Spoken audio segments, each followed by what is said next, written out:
Baik, assalamualaikum warahmatullahi wabarakatuh. Perkenalkan, nama saya James Ronald Alvin Siba. Pada kesempatan ini saya akan menjelaskan mengenai geometri jalan yang merupakan salah satu aspek paling penting dalam perencanaan jalan raya. Geometri jalan adalah ilmu yang mempelajari bentuk fisik jalan yang meliputi alinyemen horizontal, alinyemen vertikal, dan penampang melintang, dengan tujuan utama untuk menjamin keselamatan, kenyamanan, dan kelancaran lalu lintas. Perancangan geometri jalan tidak hanya mempertimbangkan bentuk jalan, tetapi juga memperhatikan karakteristik kendaraan, kemampuan pengemudi, kondisi topografi, serta fungsi kelas jalan.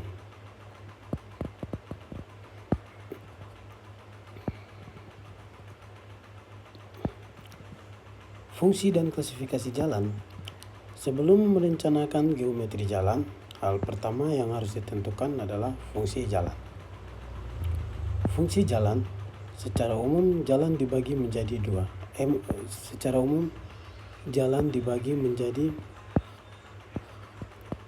empat.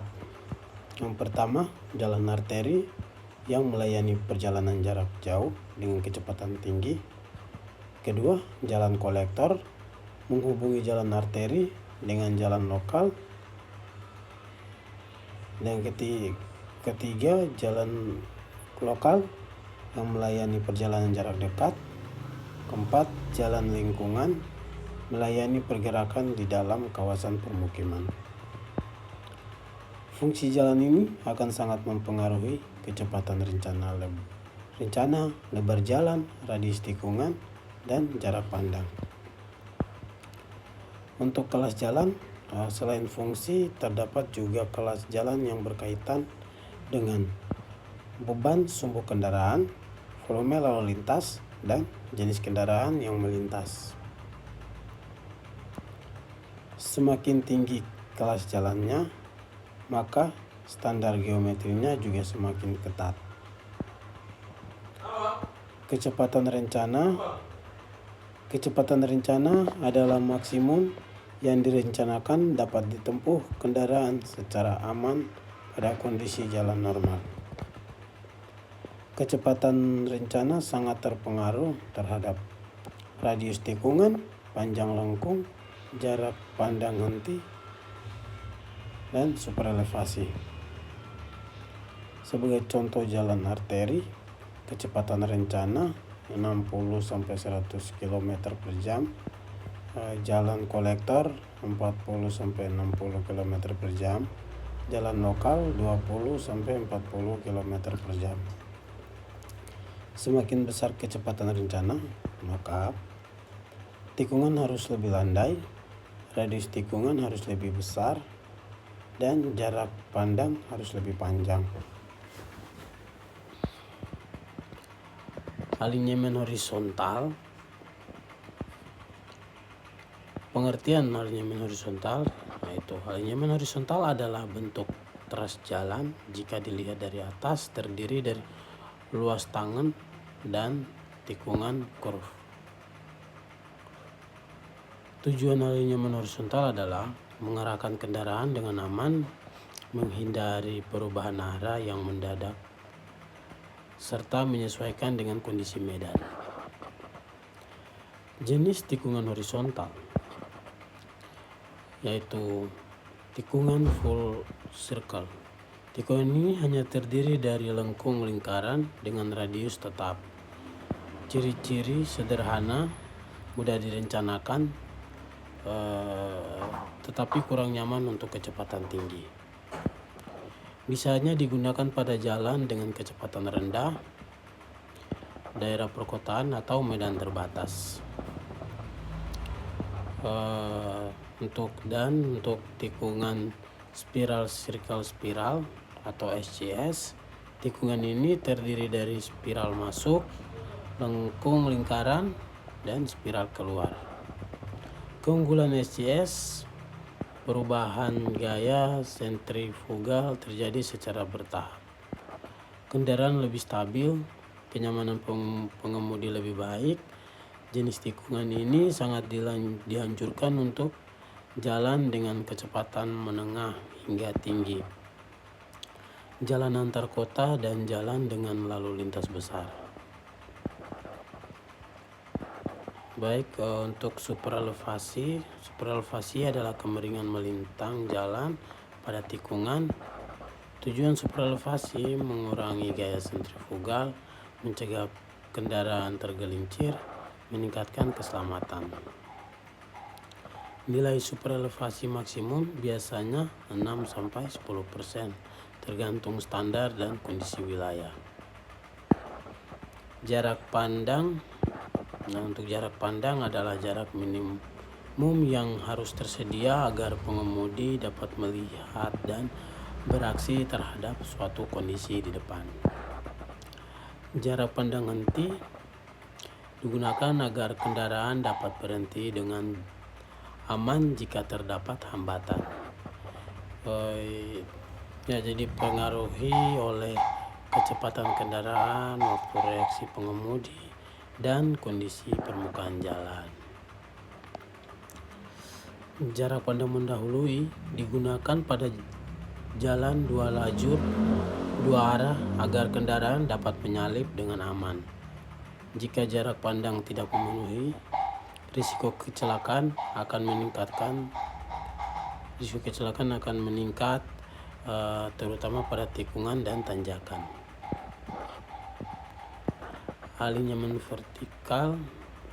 Jadi untuk pengertian alinyaman vertikal sendiri, yaitu alinyaman vertikal adalah bentuk jalan jika dilihat dari samping yang terdiri dari tanjakan, turunan, dan lengkung vertikal.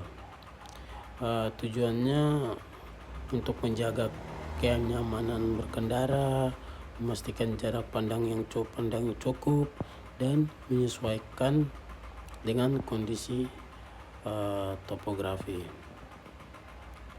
Jenis lengkung vertikal cembung terjadi pada pertemuan tanjakan dan turunan. Perlu direncanakan dengan baik karena membatasi jarak pandang, terutama pada kecepatan tinggi.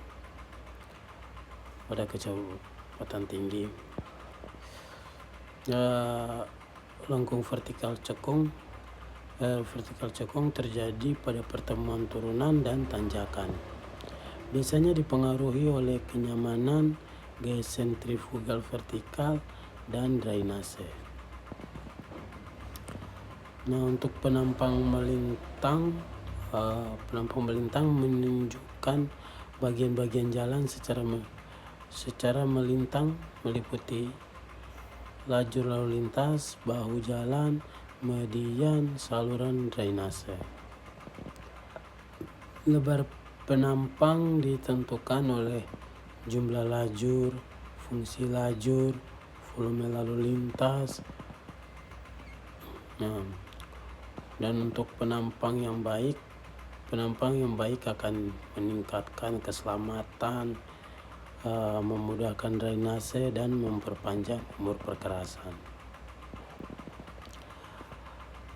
Untuk pelebaran tikungan, pada tikungan, terutama tikungan tajam, dilakukan pelebaran jalan.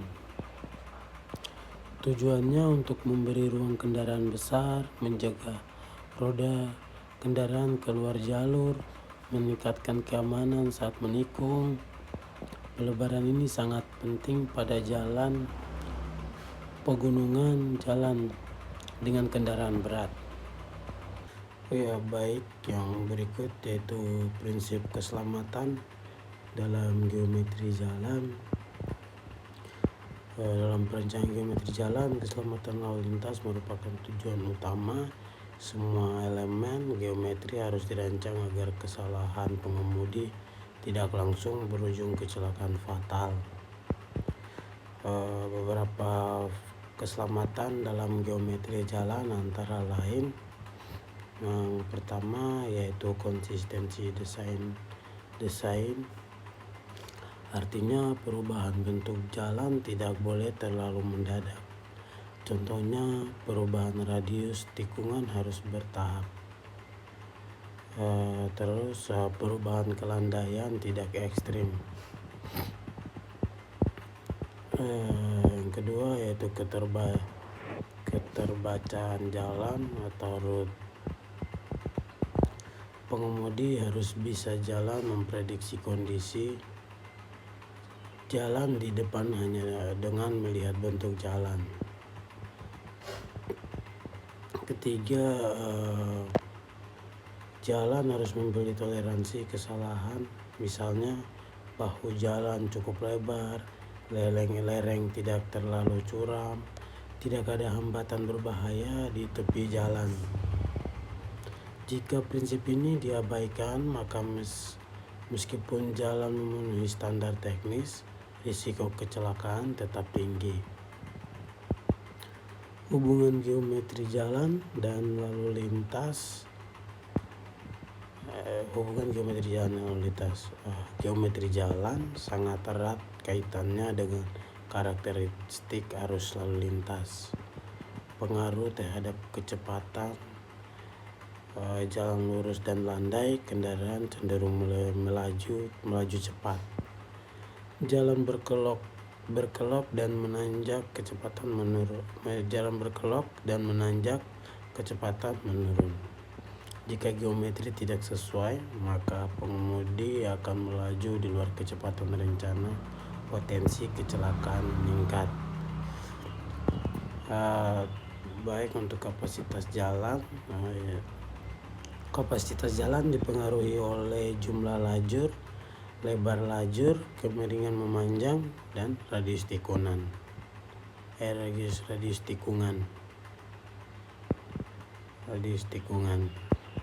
Contohnya, tikungan tajam dengan radius kecil akan menurunkan kapasitas. Tanjakan panjang akan mengurangi kecepatan kendaraan berat. Berikut yaitu geometri jalan di daerah datar, perbukitan, dan pegunungan. Baik untuk daerah datar, ciri-ciri alinyemen relatif lurus, kecepatan rencana tinggi, biaya konstruksi relatif rendah. Tantangan utama monotoni jalan, pengemudi mudah mengantuk. Dan untuk solusinya itu geometrik. Untuk solusi geometrik, variasi alinyemen, median yang jelas, rambu dan marka yang efektif. Baik untuk daerah perbukitan, ciri-cirinya yaitu kombinasi tanjakan dan tikungan, keterbatasan jarak pandang. Untuk perencanaan harus memperhatikan yaitu panjang tanjakan maksimum, penggunaan tikungan atau SCS, atau pelebaran tikungan. Untuk daerah pegunungan, ciri-ciri tanjakan curam, tikungan tajam, risiko longsor. Terus untuk pendekatan geometriknya itu kecepatan rencana lebih rendah, bahu jalan diperlebar, penambahan jalur pendakian. Dan untuk penjelasan yang berikut itu drainase dan geometri jalan. Drainase adalah bagian penting dari geometri jalan. Jika drainase buruk, air menggenang di permukaan, daya cengkram ban berkurang, umur perkerasan menurun. Elemen geometri yang berkaitan dengan drainase. Jadi untuk elemen geometri yang berkaitan dengan drainase itu kemiringan melintang, terus kemiringan memanjang, saluran samping, kemiringan melintang normal berkisar 2-3%. Untuk jalan lurus disesuaikan pada tikungan bersuprelevasi.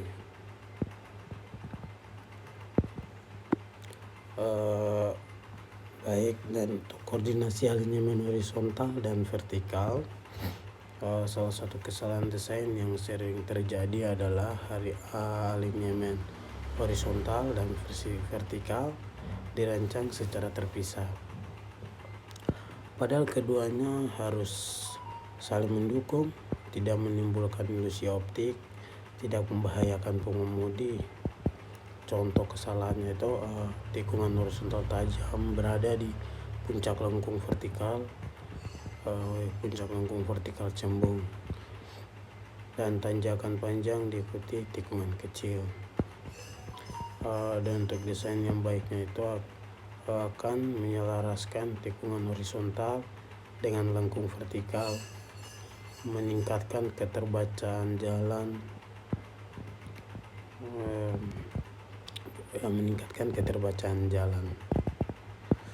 Baik, untuk berikut pelebaran dan transisi lajur. Untuk pelebaran lajur dilakukan pada tikungan, tanjakan panjang, jalur dengan kendaraan berat tinggi. Untuk tujuannya itu meningkatkan kapasitas dan mengurangi konflik antara kendaraan. Dan untuk panjang transisi, perubahan lebar lajur harus dilakukan secara bertahap agar pengemudi dapat beradaptasi, tidak terjadi penyempitan mendadak. Transisi yang terlalu pendek berpotensi menimbulkan perlambatan mendadak, kecelakaan tabrak belakang. Berikut yaitu pengaruh kendaraan berat terhadap geometri jalan. Kendaraan berat seperti truk dan bus sangat mempengaruhi desain geometri jalan. Dampaknya membutuhkan radius tikungan lebih besar, memerlukan pelebaran tambahan, memperlambat arus lalu lintas di tanjakan. Oleh karena itu, pada jalan dengan lalu lintas berat tinggi, jalur pendakian sangat dianjurkan. Terus kemiringan maksimum harus dibatasi. Berikut yaitu perangkat keselamatan sebagai pelengkap geometri. Geometri jalan harus didukung oleh rambu lalu lintas, marka jalan, guardrail, penerangan jalan. Jadi perangkat ini bukan pengganti geometri yang buruk, tetapi pelengkap agar jalan lebih aman. Evaluasi dan audit keselamatan geometri jalan. Setelah jalan direncanakan atau dibangun, perlu dilakukan evaluasi geometri, audit keselamatan jalan. Tujuannya untuk mengidentifikasi titik rawan kecelakaan, menilai kesesuaian dengan standar, memberikan rekomendasi perbaikan.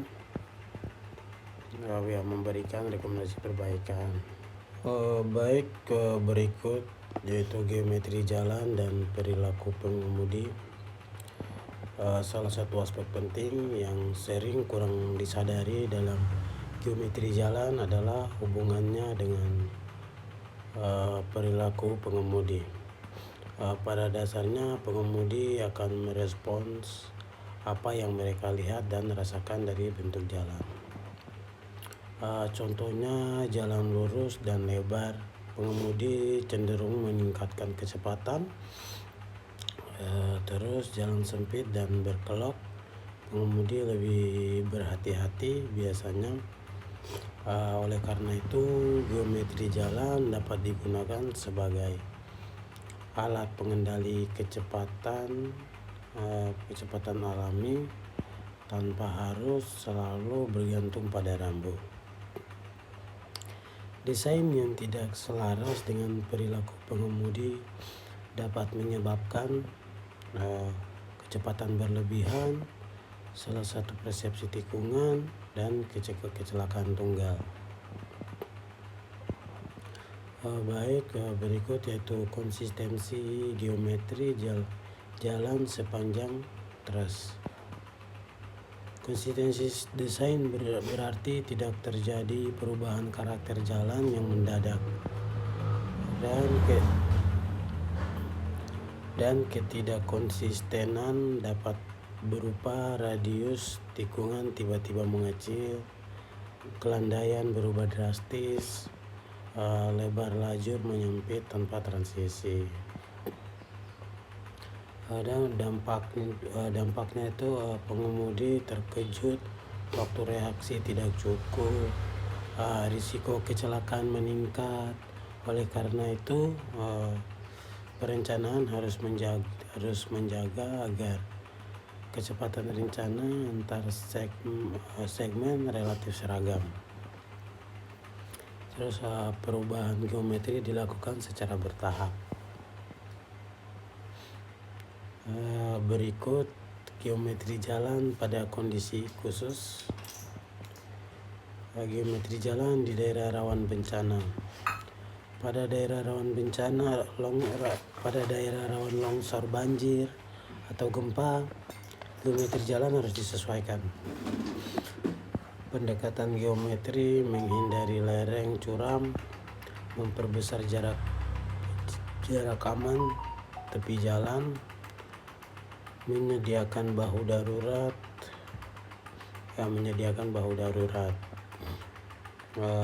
Berikut yaitu geometri jalan pada kawasan permukiman.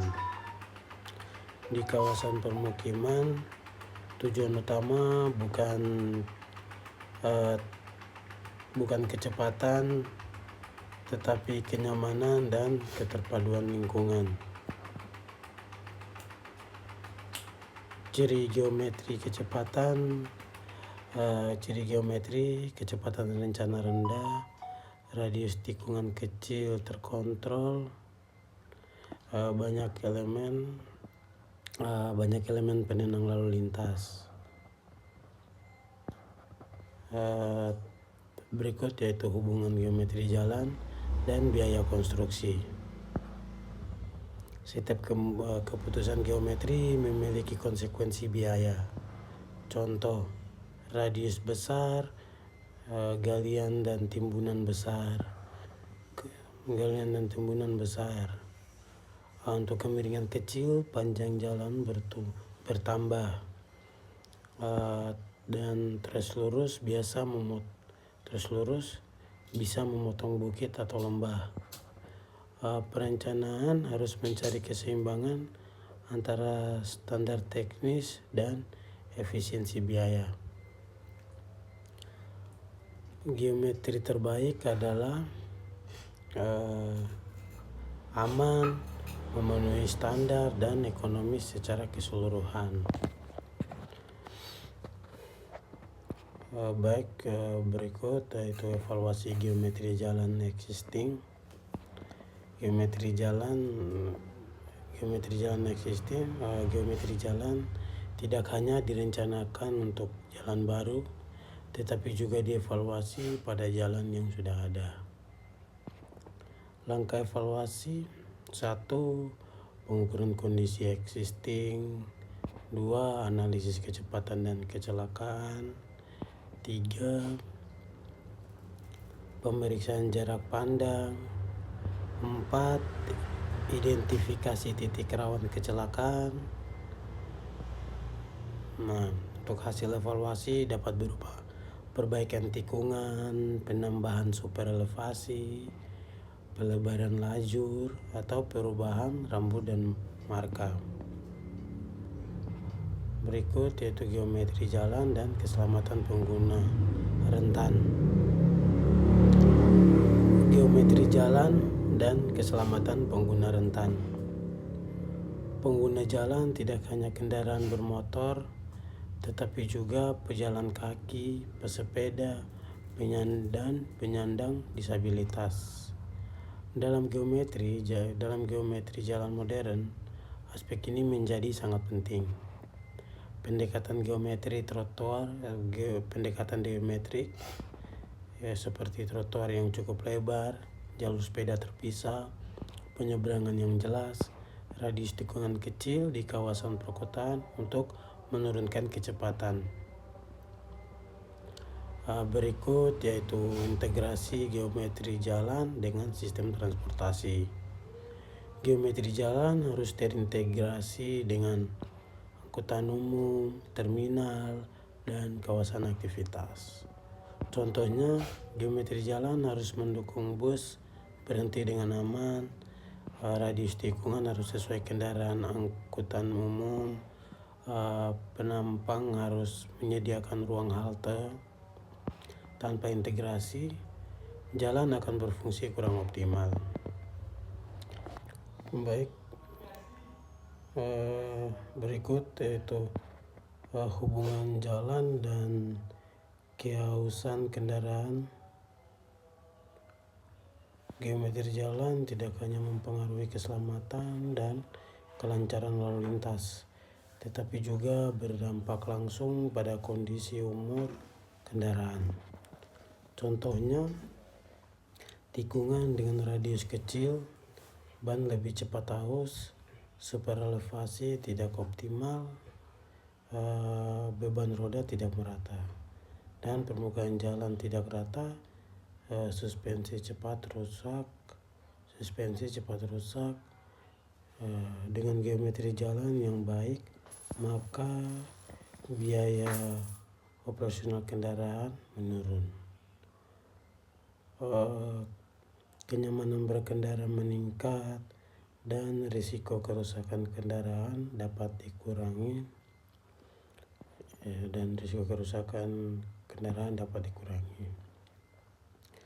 Geometri jalan dalam tahap konstruksi. Berikut geometri jalan dalam tahap konstruksi. Geometri jalan yang telah direncanakan harus dapat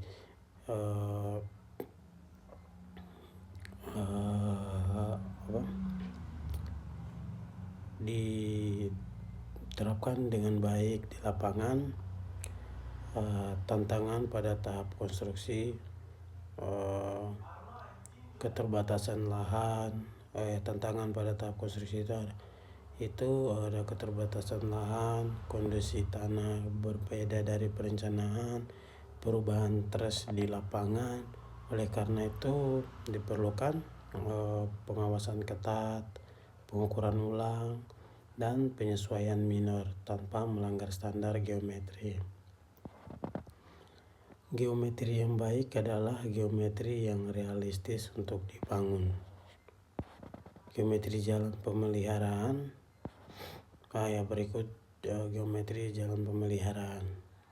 Setelah jalan beroperasi, geometri tetap berperan dalam kemudahan pemeliharaan. Contoh, bahu jalan cukup lebar, mudah perbaikan atau mudah diperbaiki, drainase baik, kerusakan perkerasan berkurang, tikungan jelas, marka lebih awet. Geometri yang buruk akan meningkatkan frekuensi perbaikan, biaya pemeliharaan, gangguan lalu lintas. Dan berikut yaitu penyesuaian geometri jalan terhadap kondisi sosial. Dalam praktiknya, perencanaan geometri jalan tidak bisa lepas dari kondisi sosial masyarakat. Contohnya, akses ke permukiman, aktivitas pasar, penyeberangan warga.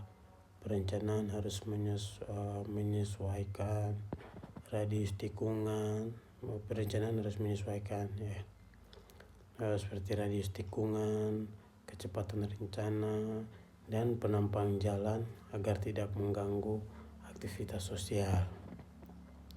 Geometri jalan yang lebih baik adalah yang diterima dan digunakan dengan aman oleh masyarakat. Untuk keselamatan jalan berbasis geometri. Keselamatan jalan bertujuan untuk mengidentifikasi potensi bahaya, menilai kesesuaian geometri dengan standar, memberikan rekomendasi perbaikan,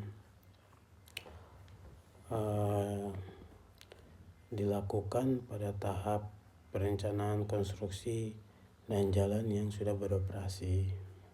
Berikut yaitu hubungan geometri jalan dan estetika. Selain fungsi teknis, geometri jalan juga berperan dalam nilai estetika. Dengan alinyemen yang halus, lebih nyaman secara visual, mengurangi kelelahan pengemudi, meningkatkan citra kawasan.